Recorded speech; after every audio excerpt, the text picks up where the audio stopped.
विश्व वंदनीय संत सम्राट सतगुरु कबीर देव,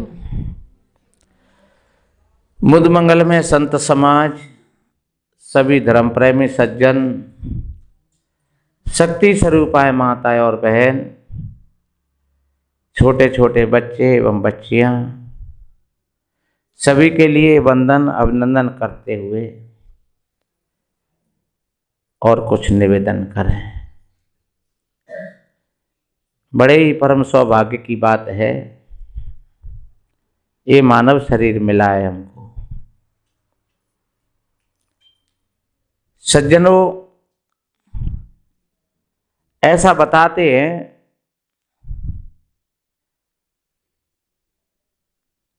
सदगुरु कबीर साहब जी ने कहा है, संगत कीजिए साधु की, अरे और की ब्याद, ओची संगत क्रूर की आठों पैरों पाद।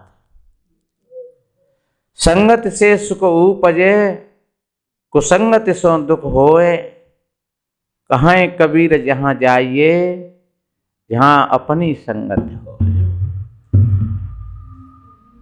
यहां संगति का बहुत बड़ा प्रभाव बतलाया। दुख और सुख प्रत्येक व्यक्ति के जीवन में है। हम जहां जाते हैं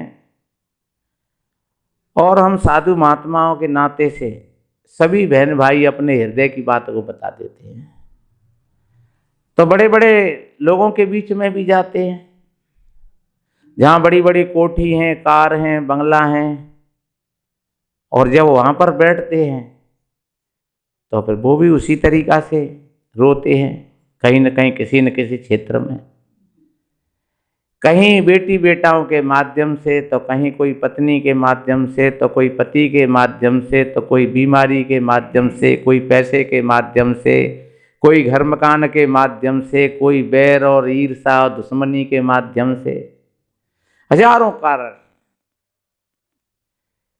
संसार में। इसलिए सदगुरु कबीर साहब जी ने कहा होगा, तन धर सुखिया कोई नहीं देखा, जो देखा सो दुखिया हो।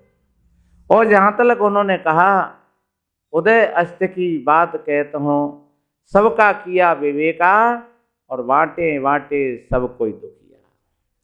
सदगुरु कबीर कहते हैं कि उदय से लेकर के और अंत तक, उदय होता है पूर्व से और अस्त होता है पश्चिम में जाकर के। तो कबीर कहते हैं कि मैंने उदय से लेकर के और अंत तक संसार के लोगों को देखा, लेकिन सुखी नहीं मिला कोई। हाँ, कहती है कि कबीर ये जग निर्धना, सुखिया लखा न कोय, और कहें कबीर वही हो सुखिया, जो जाकी लो गुरु चरणन में होए। और गुरु चरणों की लो का ये मतलब नहीं है कि हम हर वक्त गुरुजी के पैरों में बैठे रहें, और गुरुजी के पैरों में बैठे रहेंगे तो और बाकी के काम ने फिर कब करेंगे। गुरुजी के चरणों की लो का मतलब है, जो संत गुरु संतों ने जो मार्ग बताया है, हम ठीक उस मार्ग पर चलें, और जो हमको सदगुरु संतों ने बताया है, हम उनकी आज्ञा का पालन करें, तो निश्चित रूप से वो व्यक्ति अपने जीवन में सुख को प्राप्त कर लेगा। और दुनिया की खटपट तो बनी रहेंगी, ये भी ध्यान रखो। एक उदाहरण है, एक बार की बात है, संत तुकाराम जी और संत एकनाथ जी दोनों किसी मंदिर में प्रार्थना कर रहे थे, और दोनों महान संत थे। परिस्थितियां दोनों की कुछ अलग अलग थी। तो एक प्रार्थना कर रहे, हे मेरे प्रभु, हे मेरे मालिक, अगर मेरी पत्नी ऐसी नहीं होती तो मैं यहां तक नहीं आ पाता। और दूसरे भी कह रहे, हे मेरे गुरु महाराज, अगर वास्तव में ही मेरी पत्नी ऐसी नहीं होती तो मैं कभी यहां तक नहीं आ पाता। संत एकनाथ जी की पत्नी तो धार्मिक प्रवृत्ति की थी, वो हमेशा सहयोग करती थी उनका।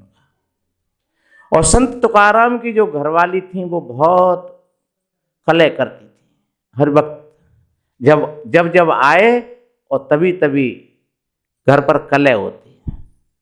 लेकिन संत जी का ऐसा स्वभाव था, क्योंकि संत तो संत होते हैं, ऐसा कहा भी है कि संत वही जो सहते हैं और दुष्ट वही जो कहते हैं। संत की ये परीक्षा है। ऐसा कहा है सुंदरदास जी महाराज ने कि कोई क निंदक कोई क बंदत, कोई कियाए जो देतई बक्षण, कोई कियाए लगावे चंदन, कोई क डाले धूलि तत्क्षण, कोई कहे ये मूर्ख दिखे, कोई कहे ये ज्ञानी विलक्षण, पर काऊ से रागन द्वेष, सुंदर कहें यही साधु के लक्षण। कितनी बढ़िया बात कही। बताते हैं संत तुकाराम जी, एक बार किसी भक्त ने गन्ना दिए थे, तो वो 10-20 गन्ना होंगे लारे पुटैया बांध के, और वो कहीं देख रही होंगी ऊपर से। तो संत जी के सामने जैसे ही संत जी गांव में प्रवेश किया तो बच्चे बहन बेटी सामने आती गई, तो वो उनमें से बांटते गए। कोई आया सामने खींचा दे दिया, कोई आया सामने खींच दे दिया। और वो देख देख करके जल रही, उड़ रही, परेशान रह रही कि देख ले बराए दे सबन ने बांटे आवे वो, अगर एक हुआ जाए घर को तो बहुत जानी आज अंदर जागी साधुगिरी है उन्हें कह रहे हैं भाई। और आते आते घर तक और एक ही गन्ना बचा, वो सब गन्ना बट गए। और उसने कहा करके कि लो ये गन्ना ले लो, वो तो जली भुंजी बैठी, तेरी छाती में आगे लगा देते ही में सो ले गन्ना, एक दो पीठे सो धड़ाक टूटे को दो है गए। भिन्न कही बाबा देखो बांट करने वाले हो तो ऐसे हो, आधा तुम ले लो और आधा हम ले लेंगे। देखो संत की परिभाषा। और ये नहीं है कि महाराज वो तो संत हैं जिनके अंदर में ये शास्त्रों में शब्द आता है जिसको सहिष्णुता कहते हैं। सहिष्णुता का मतलब होता है सहन करने की शक्ति। किसी ने कोई बड़े से बड़ा शब्द बोल दिया और उसको भी पचा गए, तो समझ लो कि इसने कुछ कमाई करी है। इतनी जो सहन शक्ति है तो समझ लो कि कुछ कमाई करी है। चाहे हमारा गृहस्थी जीवन हो चाहे वृत्ति जीवन हो। और समझदार लोग तो कभी कुछ कहते ही नहीं है भाई। समझदार तो हमेशा सम्मान करते हैं, संतों की सेवा करते हैं, पूजा करते हैं, सज्जन लोगों का हर जगह सम्मान होता है। लेकिन जो कुछ मूर्ख और उदंड होते हैं, चाहे वो अपनी पत्नी के रूप में हो, पति के रूप में हो, या बेटी बेटाओं के रूप में हो, पड़ोसियों के रूप में हो, तो समझ लो कि ये हमारा कभी का ये लोखा जोखा ऐसा ही। तो इसी तरीका से फिर हमें बरतना भी चाहिए। तो संत एकनाथ जी की पत्नी थी, वो धार्मिक प्रवृत्ति की थी, वो हमेशा उनकी सहायता करती थी। और जो तुकाराम की जो घरवाली थी वो कलहकारिणी थी, लेकिन धन्य वो उसी के माध्यम से वहां जुड़े। एक व्यक्ति तो पत्नी की सहायता से सत्संग में आ जाता है, और एक व्यक्ति जब पत्नी द्रोह कर देती है तो वह कह के तू भाड़ में जा, हम तो सत्संग में जा रहा हूं। तो वो लोग कृपा भाई का नहीं बाकी, वो सत्संग में आए गए, पत्नी ने कछु उल्टी सीधी बात कह दें और वो सत्संग में आए गए, तो भाई कृपा भाई का नहीं कछु। और फिर उसको बढ़िया अच्छा सत्संग मिला तो वो कहेंगे धन्य है परमेश्वरी, अगर तू ऐसा नहीं कहती तो शायद मैं इस जगह पर नहीं आता। बाबा तुलसीदास जी को पत्नी ने तो चेता दिया था। कितनी कामासक्ति थी, कितना बेकार था। बताते हैं कि मुर्दा पर बैठ करके पार हो गए, सर्प को पकड़ करके ऊपर चढ़ गए। ऐसा हुआ हो नहीं हुआ हो, लेकिन ये काम की विशेषता ही बताइए। और जब पत्नी ने देखा तो कहा कि आप कैसे हैं इस समय आधी रात? कि मुझको तुम्हारी याद आ रही थी। तो पत्नी ने कैसा उत्तर दिया कि जितनी पीती हराम थी और इतनी हर्ष्यों होए और चले जाओ वैकुंठ को पल्लो पकड़े न को। हाड़ मां सखी दे है तामे ऐसी प्रीत, जो पिया होती राम से ना होती भव भीत। और बताते हैं कि तुलसीदास जी ने वहीं उनके पैर छू लिए थे और कह दिया, तू तेरिया मेरी धर्म की माता, तूने मुझे ज्ञान बतायो जी। तो इसलिए मैंने निवेदन किया कि संसार में जितने दुख हैं वो हर व्यक्ति के सामने, ये दुख और सुख ये हमारी जीवन रूपी नदी के दोनों किनारे हैं। और मैं एक बात बताऊं, कोई भी भाई चाहे तो बच नहीं सकता है, और दुख बिना सुख का भी पता नहीं लगेगा, ये भी ध्यान रखो। सुख का जब भी पता लगता है जब हम किसी बहुत गहरे दुख से गुजरते हैं। सुख का पौधा दुख की भूमि पर ही प्रकट होता है। सुख किसी धर्म से नहीं जुड़ा है, किसी सिद्धांत से नहीं जुड़ा है। अगर वास्तव में ही व्यक्ति जब तक किसी दुख से नहीं गुजरता है तब तक उसको सुख का भी पता नहीं लगता है। इसलिए मैंने निवेदन किया, कहें कबीर वहां जाइए जहां अपनी संगत हो। तो इसलिए मेरे बहन भाइयों, अपने चित्त को स्थिर बना करके रखना। कोई भी परिस्थिति आए,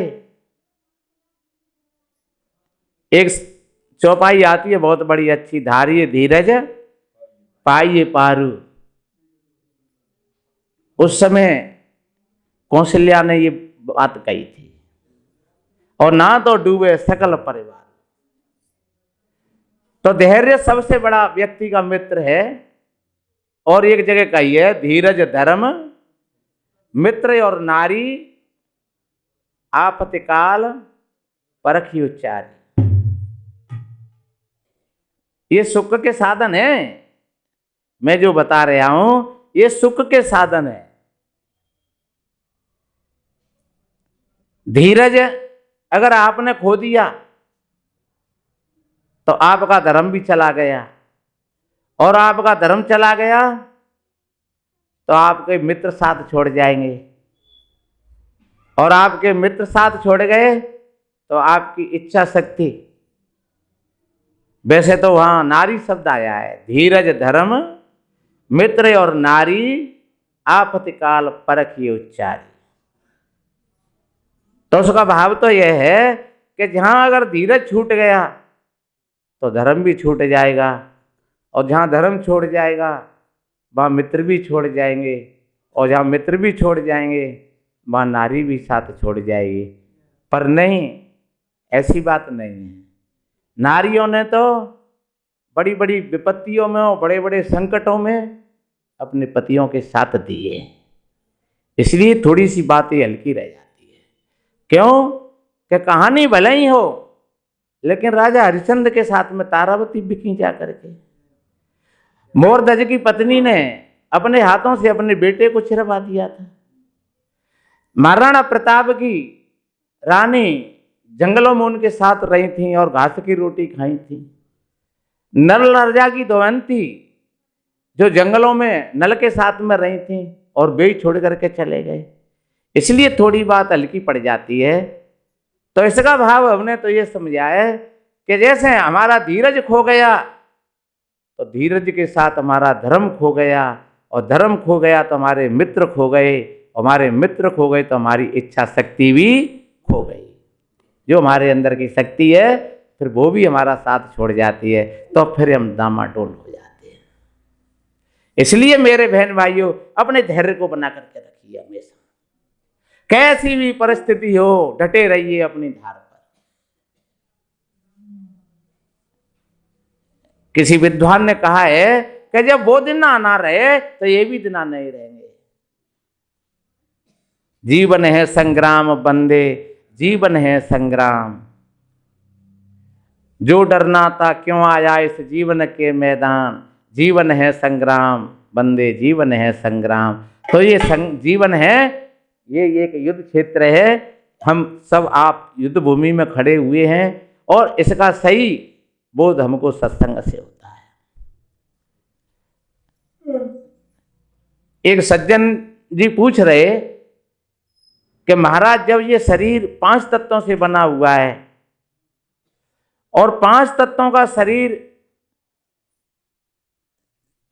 जब ये मर जाता है तो आग में आग, पानी में पानी, हवा में हवा, पृथ्वी में पृथ्वी, ये तत्वों में तत्व समाहित हो जाते हैं, तो फिर चेतन क्या होता है और फिर वो कहां जाता है, इसका पता भी हमको सत्संग से ही लगता है। जब हम सत्संग में बैठते हैं, कहें कबीर जहां जाइए जहां अपनी संगत हो। अपनी संगति का मतलब ये नहीं है, अरे अपनी संगति का मतलब तो वो को शराब ही कह सकता है, जहां शराब पी रही हो तो वहां कह ये मेरी संगति है। जहां कहीं 10 लोग जुआ ताश खेल रहे हो तो वो कह सकते चलो भैया जी हमारी संगति मिल गई। लेकिन नहीं, कबीर कहते हैं अपनी संगति। अपनी संगति का मतलब होता है जहां हमारे गुण धर्मों की मित्रता हो जाए, जहां हमारी जीव की संगति हो, आत्मा की संगति हो, सच्चे अर्थों में वो ही अपनी संगति है। जहां हमें अपने कल्याण की बातें मिलती हों तो वो सच्ची संगति है, वो ही अपनी संगति है। जहां हमें सत्य का साक्षात्कार हो जाए वो अपनी संगति है। तो मैंने निवेदन किया कि वास्तव में ये शरीर और चैतन्य आत्मा, ये दो के बीच का नाम दुनिया है। दो के मिश्रण में ही क्रिया चल रही है। किसी ने कहा कि भूख किसी को लगती है, आप ये बताएं, भूख शरीर को लगती है कि चैतन्य को लगती है, आत्मा को लगती है? तो हमने कहा ये भूख और प्यास, सोना और जगना, बैठना उठना, ये सारी क्रिया एक मेल में हो रही हैं। अगर शरीर को ही भूख लगे तो इस शरीर में से जब चेतन निकल जाता है तब क्यों ना चिल्लाती कि भैया विकास लिया कुछ खाए। भाई शरीर ही अगर भूख लग रही हो और शरीर ही खाते हो तो फिर वो क्यों नहीं मांगता है और क्यों नहीं कोई खिला देता है उसको? अगर शरीर ही बोलता है तो फिर वो क्यों नहीं बोलता है? मुर्दा कान नहीं सुनते हैं तो कान तो तब भी है, फिर क्यों नहीं सुनता है?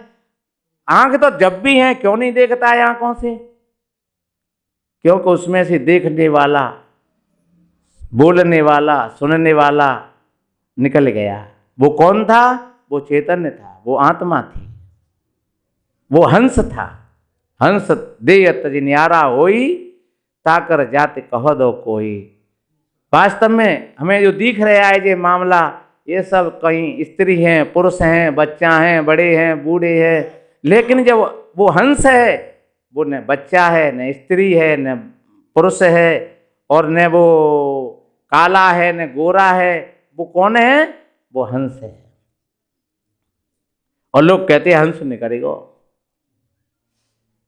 कबीर जी ने कहा है हंसा प्यारे सरवर तज कहाँ जाओ, जय सरवर बिच मोतिया चुमत है, बहुविध केल कराए, सूखे ताल पुरियन जल छाड़े, कमल गए को मिलाए, कहें कबीर सुनो भाई साधो, और दूर पड़े अब जाए। अब बहुत दूर चले गए। सूखे ताल, ये शरीर में जो कुछ मामला भरा हुआ जिसके आधार से वो टिका हुआ था वो सूख गया। पुरैन जल छाड़े, ये सारी की सारी मांसपेशियां, ये सब छोड़ गई अपने अपने काम को। आंख ने देखना बंद कर दिया, कानों ने सुनना बंद कर दिया, वाणी बंद हो गई। इसलिए कबीर कहते हैं अब तो बहुत दूर पहुंच गए। ए हंसा, इस सरवर को छोड़ करके कहां जा रहे हो? तो इसलिए ध्यान रखो, ये भूख और प्यास दोनों के संबंध में है, ये जगना और सोना दोनों के संबंध में है, चलना फिरना दोनों के संबंध में है। जब तक हम और आप बैठे हैं, मैं बोल रहा हूं, आप सुन रहे हो, जो क्रिया होती है वो दो के बीच में होती है। इसीलिए हम संसार को भी दुनिया कहते हैं, ये दुनिया है।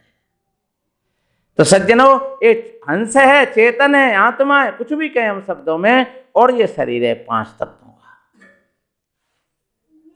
इसलिए ध्यान रखो। अब इसको जानकारी कैसे हो बताते हैं। एक बार एक बादशाह ने बीरबल से पूछा, क्यों बीरबल, लोग कहते हैं आत्मा परमात्मा, और हमारे यहां भी कहते हैं खुदा अल्लाह गाड़, पर उसको कैसे जाना जाए कि वो है कहीं पर, कि लोग वैसे ही शब्दों में कहते रहते हैं। बीरबल ने कहा हां है, तो फिर बताओ, या तो हमें बताओ इसको, अन्यथा ये कहना छोड़ दो, कह दो लोगों से कि कुछ नहीं है। तो बीरबल बेचारे बड़े असमंजस में पड़ गए कि अब इनको कैसे समझावें। कहते हैं, क्या कहावत में कहते हैं कि राज हट वाल हट त्रिया हट। अब जी तो राजा की हटे, जो कह बैठो सो कह बैठो। बेचारे बड़े उदास घर पे पहुंचे। बताते हैं उसकी लड़की समझदार हो गई। लड़की ने पूछा, पिताजी आज कैसे मुरझाए रहे हो, आज कैसे आपका चेहरा कुमला रहा है?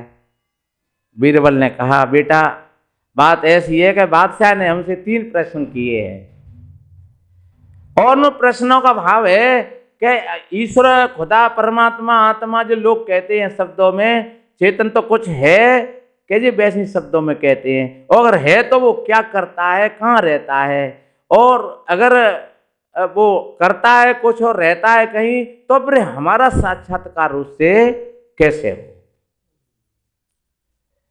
अब बेटा मैं 3 प्रश्नों का कैसे उत्तर दूं? लड़की ने कहा, पिताजी बस यही बात है।